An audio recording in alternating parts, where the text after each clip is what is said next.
मित्रों, कोरोना की दूसरी लहर अपने चरम पर है। जमशेदपुर में अनेक संस्थाएं, अनेक व्यक्ति और अनेक व्यक्ति समूह, जिनमें हम लोगों के साथ काम करने वाले भारतीय जनतंत्र मोर्चा के कार्यकर्ता भी शामिल हैं, स्वर्णरेखा क्षेत्र विकास ट्रस्ट और जन सुविधा ट्रस्ट आदि जैसे संगठनों के भी साथी शामिल हैं। ये सभी के सभी कोरोना में अपने अपने स्तर से छोटा बड़ा प्रयास कर रहे हैं कि लोगों को कुछ न कुछ सुविधाएं मिल जाएं। जमशेदपुर की विशेषता है कि संकट का समय आता है तो लोग स्वतः स्फूर्त अपने से सामने आ जाते हैं और संकटग्रस्त माहौल को, तनावग्रस्त माहौल को अपनी सहायता से, अपनी सुविधा से सामान्य रूप में बदलने का प्रयास करते हैं। मैं खुद भी कोरोना से ग्रस्त हो गया था। काफ़ी दिनों तक मैंने सावधानियां बरती, परंतु कहा जाता है कि कहीं थोड़ी सी असावधानी हुई तो उसका संकट झेलना पड़ता है। मुझसे भी कुछ असावधानी कहीं हो गई, उसके कारण से मैं कोरोना से आक्रांत हो गया और पिछले 18 अप्रैल से लेकर 9 मई तक मैं इसके प्रभाव में रहा।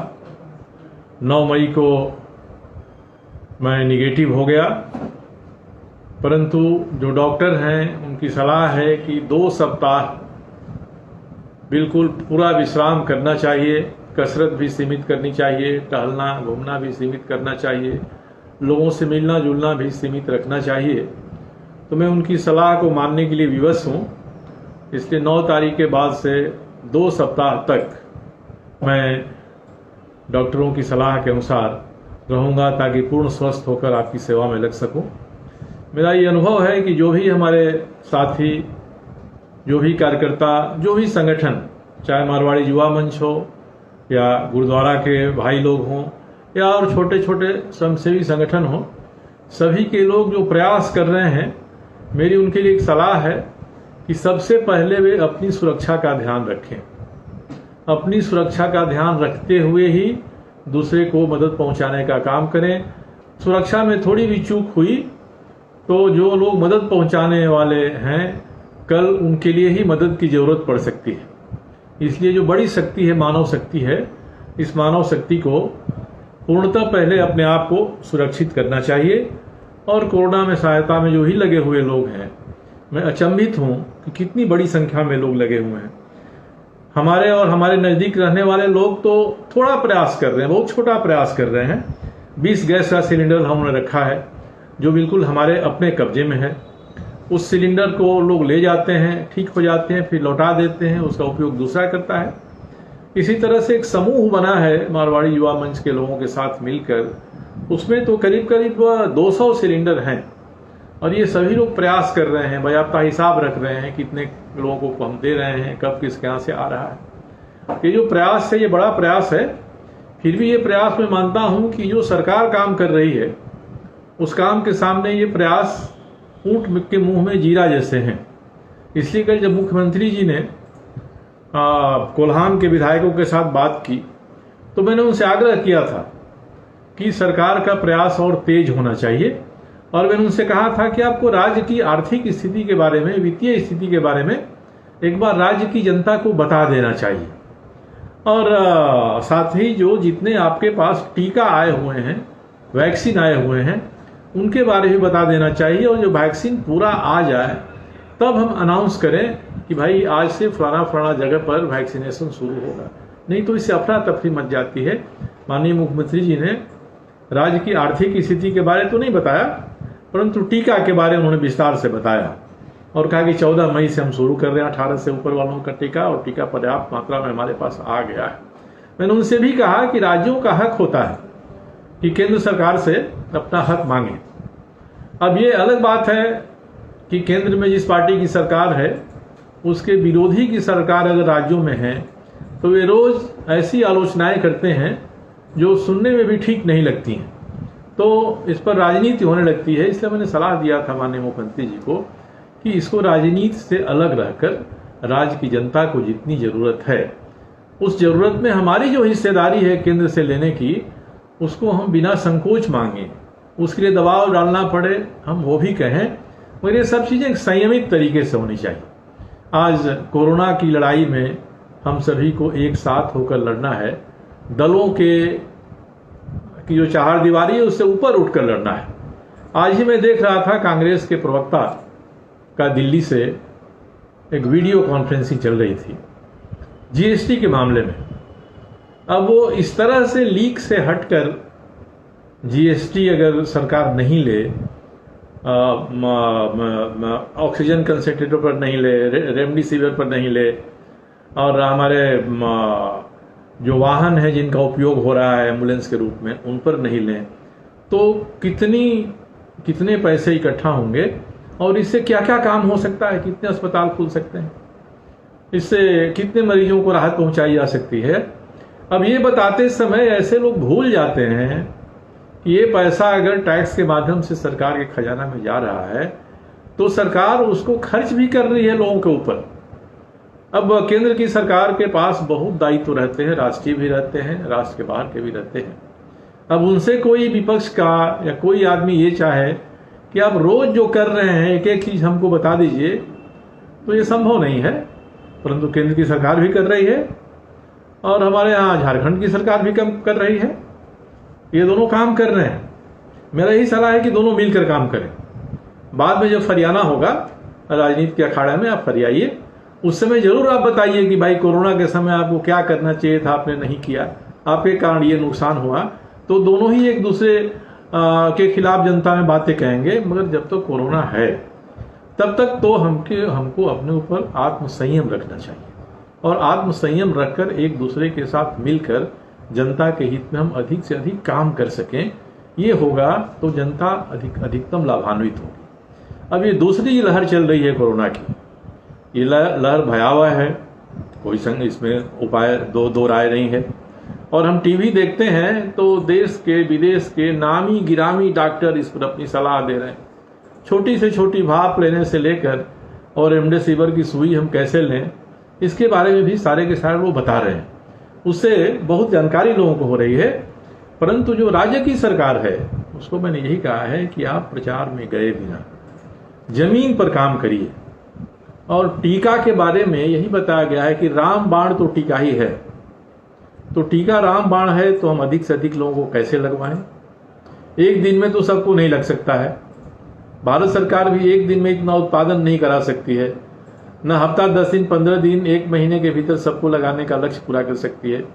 तो धीरे धीरे जैसे जैसे टीका आता जाए वह लक्ष्य हम पूरा करें। और 2 टीके लगना है तो 2 टीके लग जाए लोगों को। इसमें धैर्य के साथ सरकार काम करी और ये देखे कि हमारी व्यवस्था तो जमीन पर है। जो हमारा प्रशासन है जिले का, प्रखंडों का, वह प्रशासन इस पर कितना कारगर साबित हो रहा है। मेरा जो अनुभव है जमशेदपुर के बारे में, मैं यही कह सकता हूं कि जमशेदपुर का जिला प्रशासन अपने औकात से अधिक काम कर रहा है। मुझे उम्मीद नहीं थी कि उपायुक्त से लेकर नीचे के जो अधीनस्थ अधिकारी हैं इस तरह से इतनी मेहनत से काम करेंगे। अब इन्होंने काम किया है, आज उसका नतीजा है कि 1100 ऑक्सीजन युक्त बेड तैयार हो गए हैं। 600 हफ्ता 10 दिन में तैयार होने वाले हैं। तो 1600 ऑक्सीजन युक्त बेड जिला प्रशासन ने जिला के अस्पतालों के लिए, जो सरकारी अस्पताल हैं उनके लिए किया है। सीसीयू में अभी 160 बेड हैं, वेंटिलेटर वाले केवल 86 बेड हैं। इन बेडों को बढ़ाने की भी कार्रवाई जिला प्रशासन कर रहा है। और सबसे खुशी की बात है कि जमशेदपुर जिला प्रशासन ने तीसरे वेव की भी तैयारी, तीसरी लहर की भी तैयारी शुरू कर दी है। मेरी बात हो रही थी इन लोगों से और बहुत पहले से मेरा प्रस्ताव था कि एमजीएम में कुछ भवन हैं, कुछ बिल्डिंग हैं जो कंडम हो गए हैं। उनको मैं 3 साल से चाहता था कि इनको सरकार तोड़ दे, भवन निर्माण विभाग तोड़ दे, इनकी जगह पर कुछ दूसरा काम हो। तो उपायुक्त महोदय से बात हुई, उन्होंने कहा कि हम तो उन सबों को अब डिमोलिश करा रहे हैं और डिमोलिश कराकर प्री फैब्रिकेटेड स्ट्रक्चर खड़ा करने का जितना काम होगा हम करेंगे। और इसका इस्तेमाल जो तीसरी लहर में कहा जा रहा है कि बच्चों पर अधिक दबाव आएगा, तो उसके लिए अभी से ICU CCU तैयार करना, बेड करना, ये काम शुरू किया है।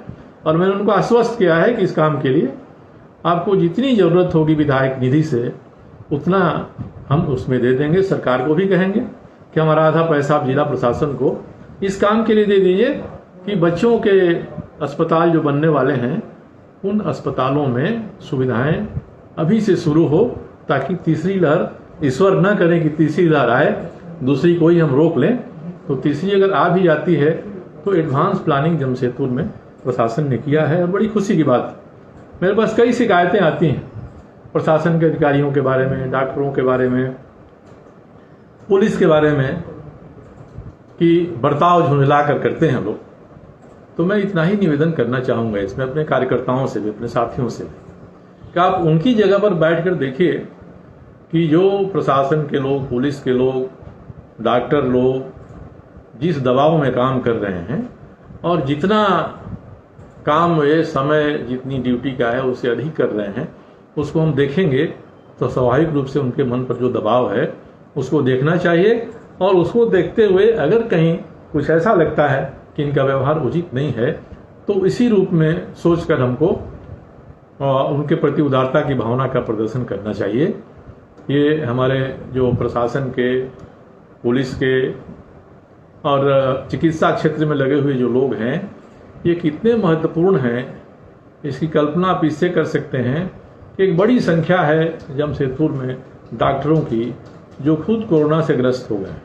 कई नर्सें हैं जो कोरोना से ग्रस्त हो गई हैं, वे रोगियों तक जाती हैं, मरीजों तक जाती हैं। और कहीं कभी कभी अस्पताल में, सरकारी अस्पताल में खासकर, बहुत सुविधा नहीं रहने के बाद भी वे यहाँ प्रयास करते हैं। MGM अस्पताल ने कोरोना को लेकर काफ़ी अच्छा काम किया है, उसकी छवि से हम लोगों के मन में बदल गई है। मगर तब है कि वहाँ ज़मीनी जो सुविधाएं हैं उनका अभाव है, कमियां हैं, उन कमियों को कैसे दूर किया जाए इस पर हम विचार करें और उनको दूर करें, न कि जो व्यवस्था चला रहे हैं उनके प्रति हम नकारात्मक भाव रखें। मुझे उम्मीद है कि जो साथी, जो कार्यकर्ता हम लोगों के साथ सीधे जुड़े हुए हैं, हमारे जिला के अध्यक्ष समिति में जो लोग हैं, जो प्रमुख लोग हैं, जो प्रदेश स्तर के लोग हैं, जो मंडलों के स्तर के लोग हैं, उसके नीचे स्थानीय समितियों के स्तर के लोग हैं, ये सभी अपनी अपनी जगह पर प्रत्यक्ष रूप से, परोक्ष रूप से, दोनों ही तरह से लोगों की सेवा की भावना रखते हैं। हम लोगों के पास खबरें करते हैं, यहाँ सिलेंडर का अभाव हो गया है, यहाँ पर बेड नहीं मिल रहा है, वो खबर करते हैं तो हम प्रयास करते हैं। और उनका जो यह प्रयास है कि वे हमको सूचना करें अपने आसपास टोले मोहल्ले का, इससे काफ़ी हम लोगों को लाभ मिलता है और हम अधिक से अधिक लोगों की सेवा तक पहुंच सकते हैं। हमारे दिमाग में आया था जब मैं कोरोना ग्रस्त हो गया तो 28 अप्रैल को ये दिमाग में आया कि जो परिवार कोरोना ग्रस्त हो गए हैं, जिन परिवारों में पूरा परिवार, आधा परिवार कोरोना ग्रस्त है, घर में वो भोजन बनाते हैं, उसमें कठिनाई हो रही है, तो हमने आरंभ किया था कि जो ही व्यक्ति हमको सूचना करेगा, हमने नंबर दिया, इस नंबर पर कोई व्यक्ति सूचना करेगा तो हम उसके घर में कम से कम एक शाम का भोजन तो हम जरूर पहुंचवाएंगे। और खबरें आ रही हैं, सूचनाएं आ रही हैं, रोज़ कम से कम 100 लोगों के लिए हम लोग ये व्यवस्था कर रहे हैं। और जो परिवार ठीक हो जा रहा है उसकी संख्या उसमें से निकाल दी जाती है। नया परिवार अगर सूचना देता है तो उस तक भोजन पहुंचाते हैं। ये भोजन पहुंचाने वाले कौन हैं? इनका नाम तो कोरोना वॉरियर की लिस्ट में नहीं है, सरकार के पास जो लिस्ट है। ये सब हम लोगों के साथी हैं, कार्यकर्ता हैं, जो जुड़े हुए हैं हम लोगों से भी और जिनकी भावना भी सामाजिक कार्य करने की है, संवेदनशीलता है। ऐसे लोग एक जगह से भोजन उठाते हैं और पूरे क्षेत्र में घूम घूम कर घर घर तक पहुंचाने की जो हम लोगों की व्यवस्था है, उस व्यवस्था से जुड़कर ये घर घर तक भोजन पहुंचाते हैं। जो कोरोना ग्रस्त परिवार है उस परिवार में जाकर भोजन देना, प्रत्यक्ष उसके संपर्क में आना, ये कितनी खतरनाक बात है। फिर भी जो कार्यकर्ता लगे हुए हैं इसमें, मैं उनको धन्यवाद देता हूँ। उनका मनोबल बढ़ाने के लिए भी उनकी प्रशंसा की जानी चाहिए।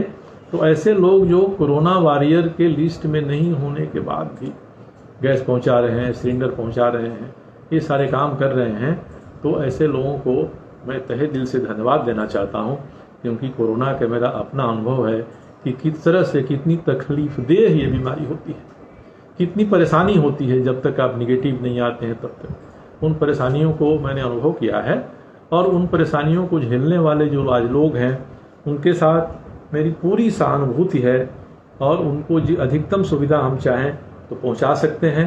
इसलिए ये सभी जो लोग हैं, चाहे संगठनों के लोग हैं, मारवाड़ी युवा मंच के लोग हैं, या गुरुद्वारा के लोग हैं, स्वयंसेवी समूहों के लोग हैं, स्वर्णरेखा क्षेत्र विकास ट्रस्ट है, जन सुविधा ट्रस्ट है, ये सारे के सारे लोग और साथ में हमारे भारतीय जनतंत्र मोर्चा के जो कार्यकर्ता हैं, ये सभी के सभी लोग जो काम कर रहे हैं, ये काम वो बिना किसी प्रसिद्धि के लालसा के कर रहे हैं। वो रोज कुछ न कुछ लोगों की मदद करते हैं, परंतु अखबार में नहीं देने जाते हैं कि आज हमने इसकी मदद कर दी, आज हमने उसकी मदद कर दी। तो अनाम रहकर ये लोग जो सेवा कर रहे हैं वह असली में सेवा की भावना है।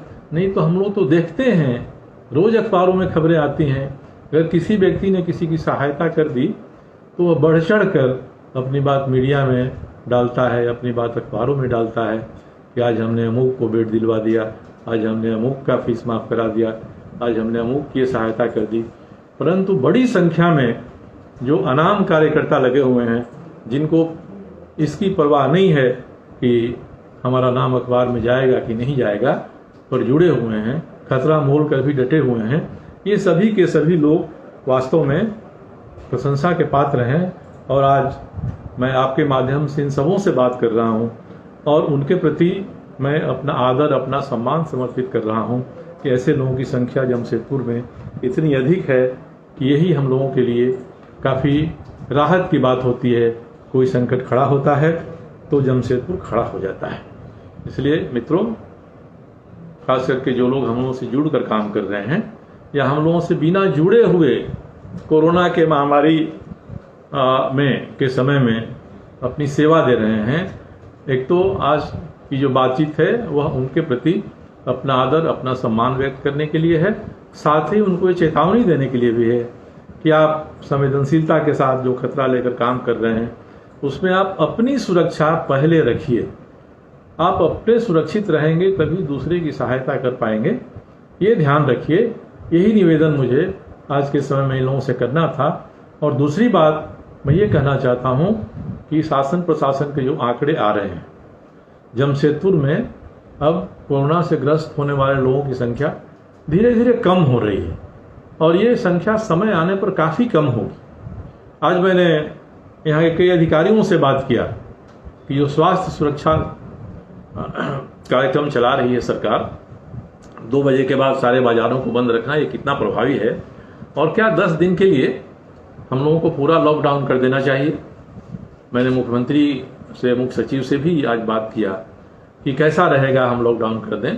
सभी के मन में एक ही आशंका है कि हम लॉकडाउन कर देंगे 10 दिन का तो कोरोना का चेन तो टूट जाएगा, मगर बहुत सारे लोगों की कमर भी टूट जाएगी साथ में।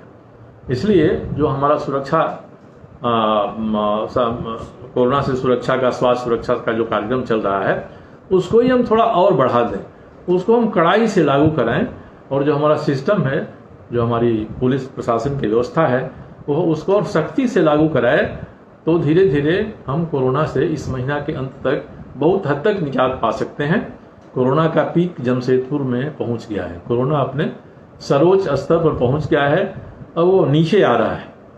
इसलिए नीचे आते समय में हम विशेष सावधानी बरतें कि इस लहर को हम इस तरह से समाप्त करें कि दूसरी लहर ही अंतिम लहर हो जाए, तीसरी लहर न आए, जिसकी चेतावनी हमारे विशेषज्ञ दे रहे हैं। इसीलिए मित्रों, जो सामाजिक काम में लगे हैं, जो सहायता के काम में लगे हैं, जो दूसरों की मदद पहुंचा रहे हैं, कोरोनाग्रस्त परिवारों तक पहुंच रहे हैं, उन सबों को अपनी सुरक्षा का ध्यान रखना चाहिए। यह मैं बार बार कहता हूं और अपनी सुरक्षा का ध्यान हम रखेंगे तो निश्चित रूप से हम दूसरे की मदद कर पाएंगे। नहीं तो कल दूसरे से मदद लेने की स्थिति हमारी आ जाएगी तो हम जो कर रहे हैं उसमें थोड़ा सा अर्धविराम लग जाएगा।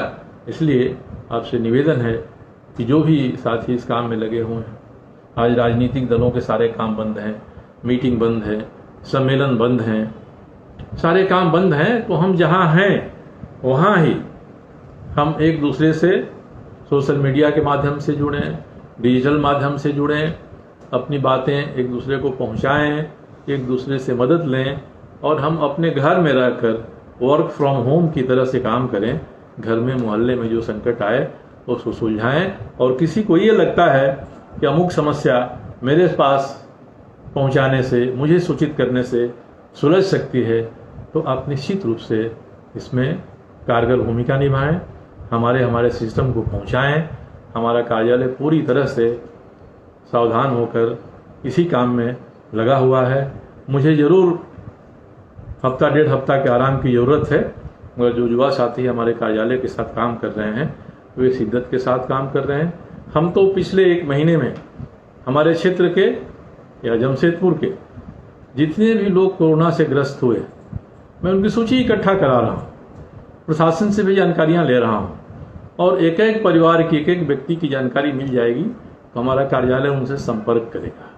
मैं प्रयास करूँगा सरकार की तरफ से कि कोरोनाग्रस्त कोई परिवार आज अगर किसी सहायता की दरकार रखता है तो हम उसको सहायता पहुँचाएँ। मुझे लगता है कि 3-4 दिनों में सूची इकट्ठा करने का, लिस्ट बनाने का मेरे क्षेत्र में खास करके जो कोरोना से ग्रस्त परिवार लोग रहे हैं, यह काम पूरा हो जाएगा। इसके बाद से हम उनसे संपर्क करेंगे, उनकी स्थिति जानेंगे और उनके टोले मोहल्ले आसपास में रहने वाले जो हमारे कार्यकर्ता हैं उनके माध्यम से उनकी वस्तुस्थिति को जानेंगे हम लोग। तब उनसे संपर्क करेंगे, उनका मनोबल भी बढ़ाएंगे, उनका हौसला भी बढ़ाएंगे और उनका योगदान आगे चलकर कोरोना से लड़ने में हो, इसके बारे में भी हम बात करेंगे, सीधा संपर्क करेंगे। मुझे उम्मीद है कि हम सभी को, हम जहाँ हैं, जिस दायरे में हैं, जितनी हमारी शक्ति है, जितना हमारा सामर्थ्य है, अपनी शक्ति और सामर्थ्य का अधिकतम उपयोग हम इस काम के लिए करें, कोरोना वाले की मदद करने के लिए करें। पर ध्यान रखें कि इसमें अपनी सुरक्षा सबसे पहले, अपनी सुरक्षा को पहले रखकर हम इस काम में लगें। यही मेरा हमारे पार्टी के, हमारे संगठन के, हमारे शुभचिंतक जितने हैं उनसे, हमारे जो प्रशंसक हैं उनसे, जिनसे भी हमारा प्रत्यक्ष परोक्ष थोड़ा संबंध है, उन सभी से मेरा यही आग्रह है कि हम कोरोना के युद्ध में जरूर एक योद्धा के रूप में लड़ें, परंतु अपनी सहायता के लिए जो कवच कुंडल इकट्ठा करने हैं उनको हम इकट्ठा पहले करें। अपनी सहायता पहले और अपनी सहायता करते हुए दूसरे की सहायता में हम लगें। इन्हीं शब्दों के साथ आप सभी को बहुत बहुत धन्यवाद, नमस्कार, प्रणाम, जोहार।